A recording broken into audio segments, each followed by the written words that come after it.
Welcome back to another episode of the 20 Survival Guide. This is your host, Emily Astley, and today I wanted to talk to you guys about a skill that a lot of people struggle to get to that top tier level of success because they just don't have it. It is having a great EQ. When I say EQ, I mean emotional intelligence. You obviously have your IQ and then you have an EQ, and your EQ is how good you are at being able to detect emotions and build relationships with people. What an EQ essentially is a skill to manage your own emotions and use it to relieve stress and be able to be so good at empathizing with others, which then helps you to reduce conflict. Having really good emotional capabilities and emotional intelligence is something that you cannot be successful without. But it's okay if you feel like you don't know what your EQ is, because today I'm going to talk to you guys about why an EQ is important, especially in your 20s, and how you can improve it. Without further ado, let's get into the episode.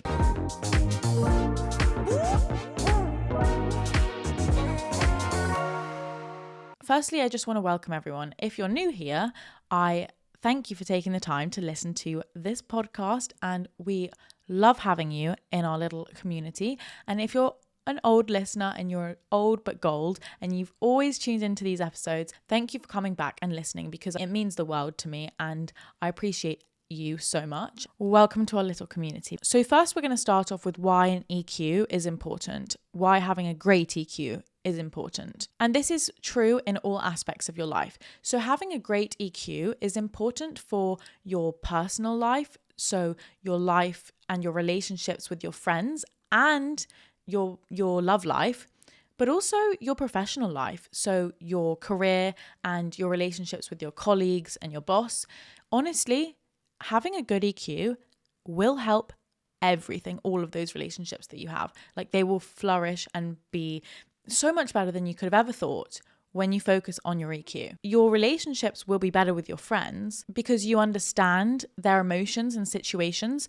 You can give better advice to them. You can understand what they're going through a bit more. You can read them and be able to just be that friend that they want to come to for advice, because you are so in touch with your emotions and you're listening not to just what they're saying, but to their emotions and how they're dealing with it. So you use that skill to take into account what advice you're giving them, and it tends to be better when you take that into account. You create better relationships in your love life because having a high EQ is linked with great communication skills. And we all know, the older we get now, that communication is so important for a relationship to last, for a relationship to be healthy.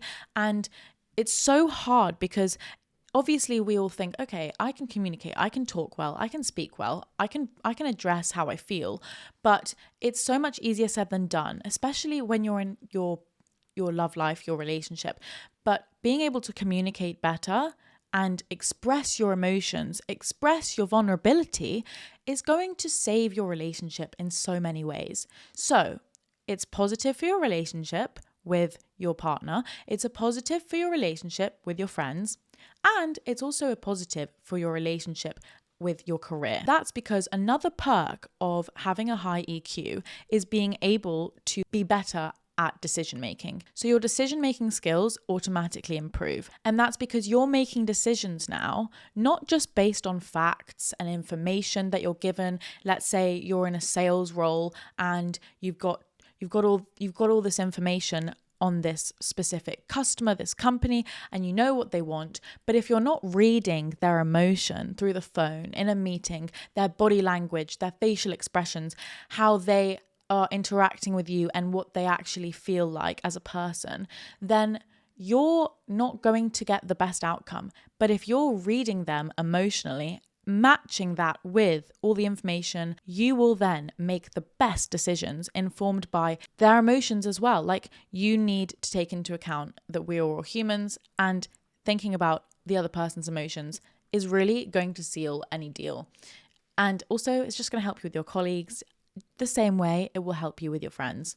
So that is really the core and key reason why you need a high EQ. You need to focus on your EQ and work on it in order for it to be the best it could be. And then you'll just be 10 times more successful. And I think some people are naturally really good at that.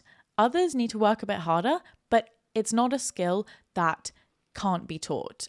And that is what we're here to talk about today, because it's a topic I'm really interested in. And I actually have done some research on this, guys, because I wanted to explain to you so you can understand a bit more as to why it is so important and all the components of an EQ, because there's a quadrant, right? And I don't normally go back to my university days where I go and research on academic papers, but I actually did this time, and I went down a rabbit hole and I really found it so interesting because I need to get better at this as well. So it's called Daniel Goleman's emotional intelligence quadrant. And I don't know if you've heard of it, but it's really important, I feel, just to give you guys a bit of context, a bit of background as to what I'm saying is actually true and it's factual. There is 4 elements to this emotional intelligence skill. Self-awareness is 1, social awareness is 2, self-management, and relationship management. So we're going to dive into each part, because what I find really is a common thing is that a lot of people say, oh, I've got a really high EQ, but they might be good at some elements of the quadrant, but not all of them. And once you master all of them, honestly, I feel like you are unstoppable. Let's break this down. Number 1 is self-awareness. When I say self-awareness, I mean, how aware are you of your emotions and how you react to specific situations? For example, if someone, let's say a friend, is giving you criticism for something that you do, or maybe they're just like, you know what, you're not really a good listener. And honestly, if your friend's saying that, they're a true friend, because I mean, I don't know, but they might be telling you the truth and they're calling you out on it. But you might then get really defensive and say, no, I'm actually a great listener. I have so many people telling me I'm such a good listener. What are you talking about? Now you're just trying to dig into my personality. That is kind of deflecting.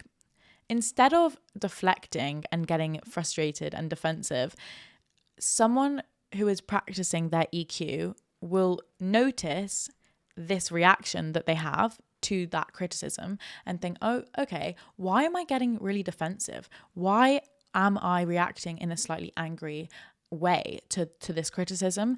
And you need to acknowledge those emotions and understand why you're reacting that way to criticism. The best thing to do is think, okay, I'm going to listen to you. That's interesting you think that. And I'm going to think if I also agree with that, instead of just being really angry about it. That's someone who has a higher EQ, right? So if you are thinking, I'm that kind of person, I am the kind of person that will react to someone's criticism of me in that way, make sure that from now on try to notice how you're reacting to specific situations in life and notice if you can change that, because we can all change that. So notice it and then adjust it, right? Because that is important to just acknowledge how you react to things, basically. That is self-awareness. Does that person want me to come to the party, or is that a half-ass invite? Classic example of being self-aware in situations.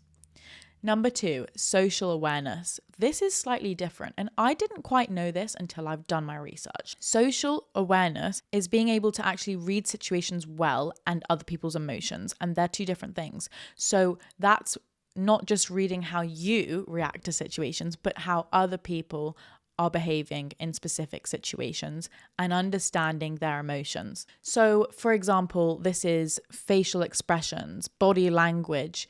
How open are they sitting? You know, how are they reacting when you tell them something about themselves that they might not want to hear, or you're talking to them about something really deep and personal? These things, and noticing how someone reacts to it, is so important, because then you can now use your strength to respond in a way that's taking into account how they're feeling.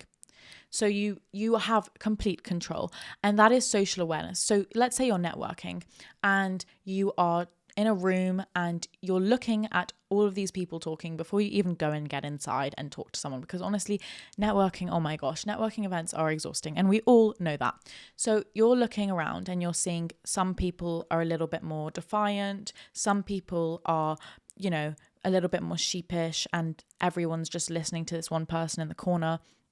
How is their body language? Like, are they open? Are they the ones who are really confident in the room and you can tell that everyone else is listening to that person? Or are they the ones who are just clamming onto a conversation? So if you're telling your friend, I really think that Brad, your boyfriend, is a great person, and your friend thinks, you know what, I actually don't like him and I think he's treating you terribly. You can read their emotions before they even say that. So that's through their facial expressions. Where are they agreeing with you or are they not? Because their facial expressions will actually tell you if they agree with you or not before they even speak. Like your body language speaks before you do. And I just think that's such a powerful thing. And you have to know how to read that in other people in order to be successful in emotional intelligence. Third part of the quadrant is self-management. This is regulating and controlling your own emotions. So this kind of links to the self-awareness because they're both on the similar side, which is all about looking inwards in terms of your EQ. So self-management is how can you manage your own emotions. This is honestly, I think, one of the hardest things to do in your 20s, being at a young age and not having enough experience in the world. So I'm going to give you an example. Let's say you just have you've had a really stressful situation, and okay, we're going to just generalize this. Let's say that you've just got a parking ticket, a parking fine. And honestly, having a parking fine can honestly be one of the worst things. It really can just ruin your whole day. And it's just so annoying. But you're in the middle of a really busy day and you've just got a parking fine. And then after the parking fine, you have to rush inside because you've got a meeting. It's so easy and so easy to let that anger and frustration from having a parking fine affect your meeting and unconsciously just still be there because you haven't shelved that and thought to yourself, okay, that's really annoying, but I'm going to go and solve that after my meeting, after this project that I have. If you can't do that and you're thinking, oh, this is so annoying and I can't shift my focus, that's not regulating your own emotions. That's not being able to compartmentalize your emotions to handle a specific project or focus on a task at hand.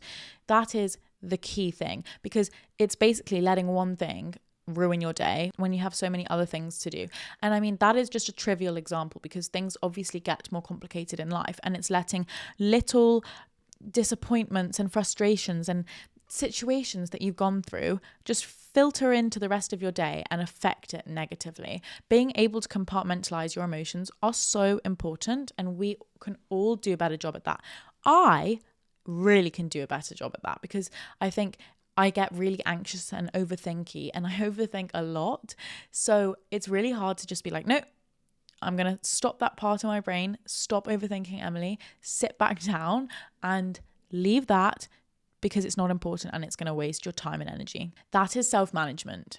Now, the fourth one ties everything that we've just spoken about together, and that is relationship management. Okay, guys, relationship management is so important. Relationship management basically stands for using how you react to your own emotions and how you read other people's emotions to have the best outcome in any situation, any interaction, any social interaction possible. That's taking into consideration your own emotions, how you react to them, how you read other people's emotions, and use all of that to control a specific situation or social interaction, any social interaction you have.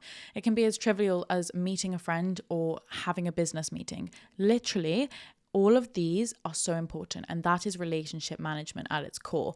So you having good relationship management can actually really allow you to influence people. And that's why in roles in the corporate world specifically, those who are in charge of managing relationships are actually really important because they are the ones who will probably make the deals, be able to influence people because they can read other people's emotions, they can control their own emotions, compartmentalize, and react to other people on an individualized basis. So they don't just have a script and they talk the same to absolutely everyone they're meeting with. They mold themselves to each person they're speaking to in a good way and get the best outcome. And relationship management is going to help you with whatever you do in life, and especially in your 20s. When I was doing my research, I read this phrase, which is how you describe relationship management, which I really like. And it's basically friendliness with a purpose. And I think that just encapsulates everything. So it's being friendly, but with a purpose. And that means that if you have this skill, you are better at empathizing with others. You're better at taking control of situations. And especially when these situations are difficult, you can break up conflict between people, whether that's yourself and an argument with them, or whether that's two of your friends having an argument. You can read the situation, you can break up this conflict, and you are basically the angel. So, I mean, what more could we want? That is such a skill. It's a soft skill, but it's so crucial for anything you do. That's why I think if you're looking at working on yourself in 2025, which I know we all are in different ways, focus on this skill, having emotional intelligence. It is so important, guys. So you have relationship management, self-awareness, self-management, and social awareness. That is what makes up an EQ. Everyone has different strengths with it. Some people are better at self-management and some people are better at relationship management. But we can all look inwards and think, how can we be better at this? Because you might think, I'm actually terrible at all of this. And that's fine, because you're probably amazing at like tons of other things. But if you want to get better at this, you're in luck, because there are ways that you can practice having a good EQ. So some techniques which I found out, again, in my research, that you can do to practice and train yourself to have a better EQ are as simple as this: active listening. And active listening is when you're talking to someone, you're listening and responding to them rather than thinking what you're going to respond to their questions. So active listening isn't thinking, oh, I know what I'm going to say next after they've just spoken. I'm already thinking about what I want to say. No, it's actually listening completely just to what they're saying and taking all of that in. And you can do that and practice that by your body language and how you answer people when they're talking to you.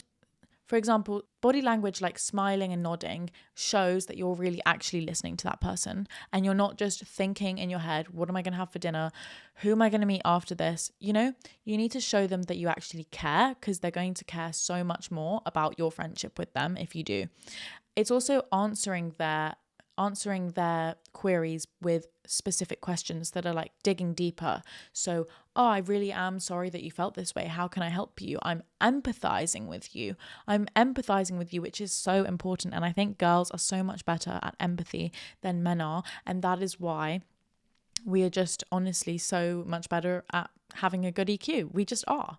And that's also a fact. But that is really important. Active listening. When you're in situations with people and you're thinking about something completely different in your head, or you're in a nice restaurant and there's so much noise around you, try not to look at other things and focus on that person. That is also part of active listening. Another way you can practice your EQ, having a good EQ, is by just practicing your own awareness. So trying to tune in to how you're reacting to situations. Like we said in the beginning, how do you react when someone criticizes something about you? And just catching yourself and noticing your own emotions.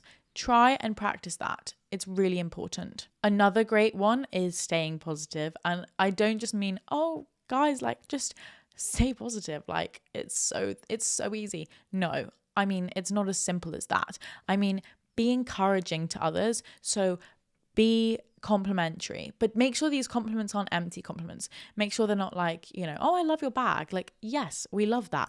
But I mean more like complimenting their character, complimenting things that they will feel really good internally about, not just their external appearance, but more like, I love the way you handled that situation. I think you're so intuitive with this. I think you've got so much potential for that.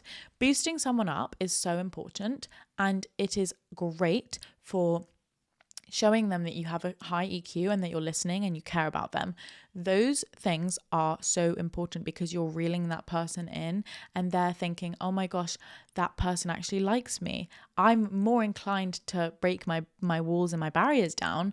If it's a business deal, it's okay. you're listening, you're thinking I'm great, or I'm actually great. So the deal's probably more likely to get done. Do you know what I mean? Another great way to practice this is just by focusing on having great communication with people. Like, practice your communication, whether that's in a friendship, a relationship with your boss, whatever. Practice on your communication skills. Force yourself to communicate instead of just airing and ghosting them because they're really annoying you. You know, that's just not having a good EQ. And catch yourself and push yourself to actually bring up the difficult conversations, because that is where you will see how you actually react to difficult things. And that is really the core of having good EQ, when you can handle those situations. Again, working on staying calm under pressure. I honestly have to say, guys, I am not preaching. I'm not saying that I'm good at any of this. I am just saying that this is something we can all work on, including myself, because I want to be better at this. I think that it's going to take you so much further in your 20s, in your life, when you have a great EQ. And I think everyone has the potential to do it. And that is why it's important to work on staying calm under pressure. Always important. So if you think that you have a great EQ, that is amazing. Or you have friends who have a great EQ, learn from them. Notice their actions and how they're speaking to you and what they say, and kind of mirror them, because I think you can see how someone responds when they have a good EQ, and just almost mirror them if you don't know how to practice these tactics yourself. I think that in 2025, everyone has their own goals. Everyone has their own stuff they want to do this year. But focusing on your EQ is also something you should add to the list, because it is a skill that you can take with you for the rest of your life. And a lot of people don't have it in their 20s. And you will be, honestly, 10 times more formidable as a person if you do. So I just thought this episode was kind of a little bit more educational, which I think I'm really enjoying myself, because I learned so much just by researching for this episode, and I hope you guys learned too. I really want to have a guest on to talk more about this kind of topic. I think it's really interesting, but honestly, again, let me know in the comments, let me know on the Instagram if you do find this interesting, because then I can do more episodes like this. But I just wanted to say that this is a skill that you can all be working on, and I think it is just so important that we all don't speak about enough. So go and enjoy the rest of your day. I really appreciate if you got to the end of this episode. I so appreciate you. I am giving you a massive hug through the screen right now, and I am just, I'm so appreciative of you, because this is our little community and we are growing it, and I am so proud of us. And I know that if you've got to the end of this episode, you are genuinely here to better yourself, and you should feel amazing about that, because look at you. You're probably 10 times more strong and intelligent than you were before you even listened to this episode. So if you enjoyed it, please like and subscribe. Please subscribe, whatever channel you're watching this on. If that is, go and follow on Apple, Spotify, YouTube, you name it, because it actually means so much for the podcast and it will help us grow this little community, which I love. If you are feeling nice and you want to do a good deed today, just go and subscribe, and I shall see you next week. Love you all. Have a great week. Bye.